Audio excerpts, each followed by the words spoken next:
Hello there, if you don't know who I am Ellen Rose, aka icklenellierose, and I recently hit 50,000 subscribers, woo! This is such a momentous occasion. I can't believe I've reached 50,000 subscribers, and it only took 7 years. Nah, but being serious for a minute, this is a number that at one point in my life I never thought I would reach. I thought I would just quietly keep making videos in my little corner of the internet and just have it as a hobby for the rest of my life while I got a job in marketing. I thought that was me. But now I find myself working for a channel which has just hit 200,000 subscribers. Thank you to everyone who is subscribed to Outside Extra. You're amazing. And I also reached 50,000 on here, and that's just mind-blowing, and thank you so much for considering me interesting enough to subscribe to. And that goes to anyone who has ever subscribed to me, whether you have been with me since the start, whether you're a brand new subscriber, or even if you have unsubscribed or forgotten that you're subscribed to me and will never see this video. Just know, thank you, because every person that goes, yes, I'm gonna listen to you, is a little kind of boost of, oh, someone believes in me and wants to watch me make content and is, what's the word? Almost investing in me, taking a chance on me and wanting to be told about future videos that I make. I promise I do make videos. I am just a perfectionist. This is the second time I've filmed this vlog because I filmed it last week and then I hated it, so I'm redoing it now. I was really tired and I was like, thanks. It's really great. And I'm like, come on, Ellen. Anyone who makes any type of video like this, whether it's a vlog or whatever, will tell you that there's on camera them and then there's edit them, and sometimes edit them hates on camera them so much. Anyway, as additional thanks for subscribing, I really appreciate it. Thanks for the support. I thought I would tell you the story of how and why I started my channel when I did. Why did I start it in January 2010? Here's why. I've been watching YouTube videos since I was about 17. That's when things started to kick off. That's when that Smosh video came out and everyone was like, I wanna be the very best. And I was like, yeah, it's so relatable. I watched that about 5 times, one lunchtime in the sixth form common room, and we all were laughing. We're like, yeah, YouTube's best. Anyway, I'm someone who has grown up on comedy. When I was 7 years old and my mum asked me what I wanted to be when I was older, one of the things was a stand-up comedian. The other option was police officer, and that was only because the horses would go past our house on the way to the Chelsea FC match. So basically comedy or horses. But yeah, I liked comedy, and being a comedian was kind of a pipe dream for me. I went for the academic things first because I wanted a backup plan. I was gonna like make video games and be a programmer, and if I didn't make video games then I'd just make general software, and then I discovered I hated programming. One typo and my whole program crashed. Back to the subject, Ellen. Back to the subject. Comedy. I saw people on YouTube making funny videos and sketches and thought, oh, I'd love to do that, but I didn't have the resources, like didn't have money for a camera or like editing stuff. And also during secondary school, I kind of like had all my confidence drained from me. I didn't feel like I could fully be myself because teenagers can be mean sometimes, and I just was like, right, I'm just gonna go quiet them. However, fast forward a little bit to uni, and I had completely emerged from my cocoon as a beautiful butterfly. I was involved in comedy society. I tried stand-up and I loved it, and I was like, you know what, I'd like to do YouTube stuff. It might be fun, just experiment a little bit with making interesting stuff. However, I'm going to tell you something that I have briefly mentioned before on this channel and on other social media sites, and it's something that might make you look at my videos on kind of like feminism and social issues and go, oh, yeah, I can see why, yeah. Now, this wasn't a catalyst for why I started making videos on feminism. That's something that matters to me, and I want to put it across and explain it to people that it's not evil, just be nice to people. However, this thing was a moment in time that put me off doing something that I loved, and then when I looked back on it made me go, oh my god, Ellen, why did you listen to the, they're such an arsehole, why'd you listen? Basically, during my time as president of Comedy Society, yes, president, I'm the best comedy As I mentioned previously, I tried a little bit of stand-up. It wasn't amazing, it was just me being an absolute noob. In fact, there is a video on my channel where you can go and see little uni me trying out some slightly rubbish jokes, but you know, just trying. And that's the thing with stand-up, is just a little bit trial and error, and please be nice about it. No joking. Anyway, at the time that I first started trying to do a little bit of stand-up and just seeing how I did with it, I was dating someone who was in a band. Whenever I mentioned to this person that, hey, I'm gonna be doing some stand-up tonight, should be fun, they'd go, huh. Not literally, every time, but basically something very dismissive and yeah, I don't care, whatever. Now I eventually got kind of annoyed at this and brought it up, because every time they had a gig that they were going to perform at, I was like, hey, break a leg, hope it's all good.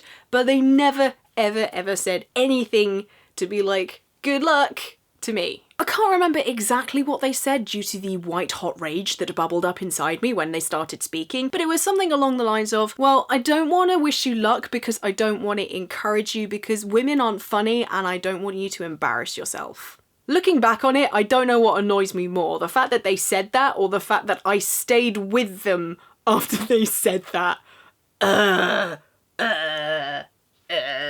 But I did stay with them because hindsight may be an amazing thing, but when you're in the moment, all you can think is, oh, right, he thinks that. And as annoyed as I am, I'm also really worried about losing this person. If I start a YouTube comedy channel, then they'll think I'm really sad. And also, at this point in time, this person, I don't know what they're like now, but then they were like so preoccupied with trying to look cool and be cool that I knew that if I started some nerdy little channel on YouTube going, hey, I like video games and making funny sketches, that they would think I was an absolute loser and be like, what are you doing? Go away. I don't want you. But the thing is, they wouldn't have said that. They just would have wanted me to change my entire being.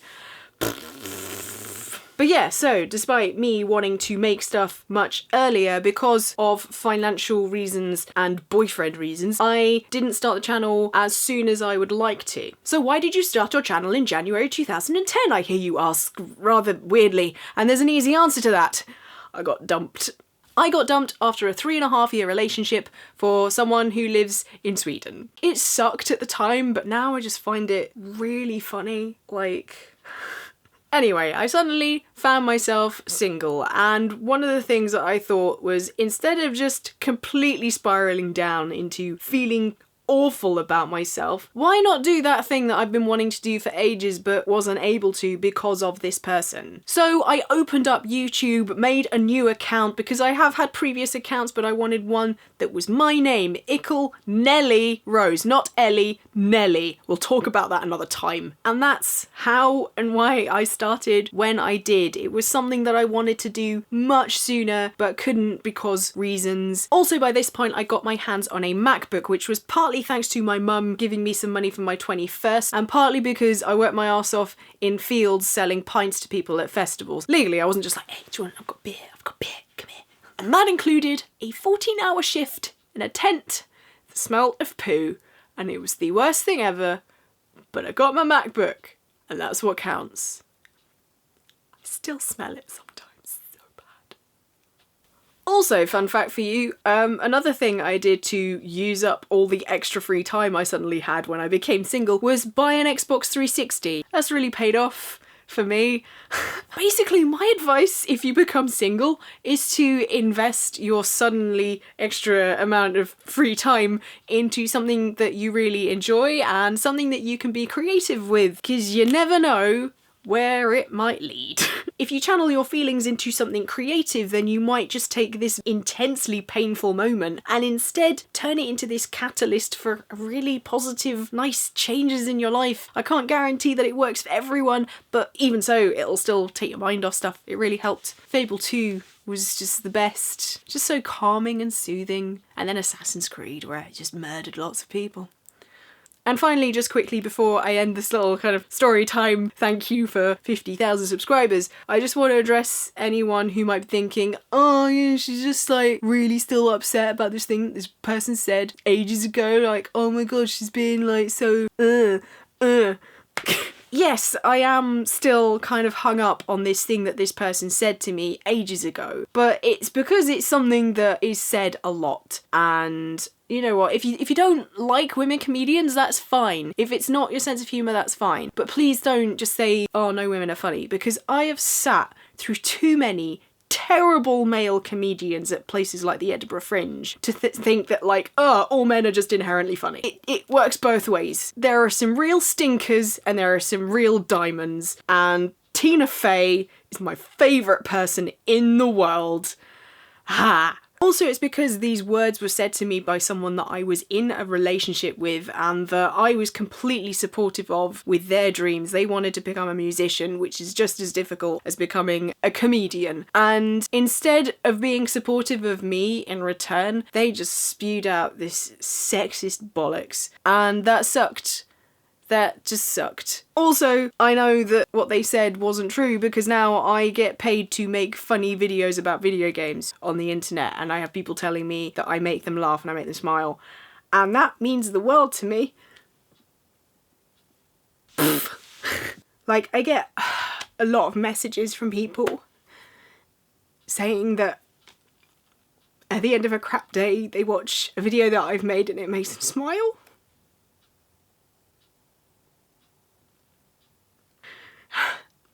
And I'm really glad that my videos mean something to you, and you have no idea what that means to me.